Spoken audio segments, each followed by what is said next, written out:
சிறகடிக்க ஆசை சீரியல் இன்னைக்கான எபிசோடில் மீனா வந்து ரேகா கிட்ட கேட்குறா, எங்கள் வீட்டில் இருக்க உனக்கு சிரமமாக இருக்கா அப்படின்னு சொல்லிட்டு. இல்லை, பிடிச்சவங்க கூட இருக்கனால நான் தாராளமாக நல்லா தான் இருப்பேன் அப்படிங்கிற மாதிரி சொல்லிடுறாங்க. எங்கள் அம்மா பேசுனதை மனசில் வச்சுக்காதீங்க அப்படின்னு சொல்லிட்டு.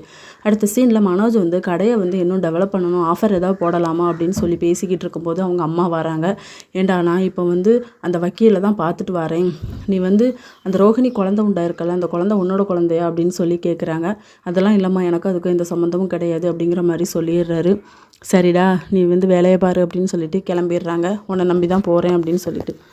இன்னொரு பக்கம் மீனா வந்து நம்ம ஸ்ருதிக்கிட்ட கேட்டுட்ருப்பாங்க, நீங்கள் இந்த வீட்டுக்கு வந்தப்போ அந்த வீடு உங்கள் வீடோட வசதி கம்மி, ஆனால் நீங்கள் ஹாப்பியாக இருந்தீங்களா அப்படின்னு சொல்லி கேட்டால், ஆமாம், நான் ரவியை லவ் பண்ண பையன் கூட இருக்கும்போது சந்தோஷமாக தான் இருக்கும் அப்படிங்கிற மாதிரி சொல்கிறாங்க. அதுக்கப்புறம் நம்ம மீனா வந்து முத்துக்கிட்டேயும் போய் இந்த விஷயத்த பேசுகிறாங்க. சரி, எதாவது பண்ணலாம் அப்படின்னு சொல்லிட்டு. அதுக்கப்புறம் கடையில் வந்து மனோஜ் இருக்கும்போது அந்த கனகா பொண்ணு வரோம், வா ஹஸ்பண்ட் நம்ம போகலாம் அப்படின்னு சொல்லி பேசிகிட்டு இருக்கும்போது, புதுசாக ஃப்ரிட்ஜ் வந்திருக்கு போய் பாரு அப்படின்னு சொல்லி துரத்தி விட்டுறாரு. அதுக்கப்புறம் முத்து மீனா 2 பேரும் போவாங்க, ஏசி பார்க்கணும் அப்படின்னு சொல்லிட்டு. அப்போ கனகாவை பார்த்து, என்னம்மா நீங்கள் வந்த அப்படின்னு சொல்லி கேட்டால், இது என்னோடய ஹஸ்பண்ட், நான் ஹஸ்பண்டை தான் பார்க்க வந்தேன் அப்படின்னு சொல்லும்போது கரெக்டாக அந்த ஜோசியரும் பார்த்துடுறாரு. சரி சார், உங்கள் கல்யாணத்துக்கு நாங்கள் வந்தோம் சார், அன்றைக்கி பார்க்க முடியல, இப்படி ஒரு பொண்ணை கல்யாணம் பண்ணதுக்கு நீங்கள் கொடுத்து வச்சுருக்கணும் அப்படிங்கிற மாதிரி சொல்லிட்டு போகிறாங்க. இதோட இன்னைக்கான எபிசோட் முடியுது.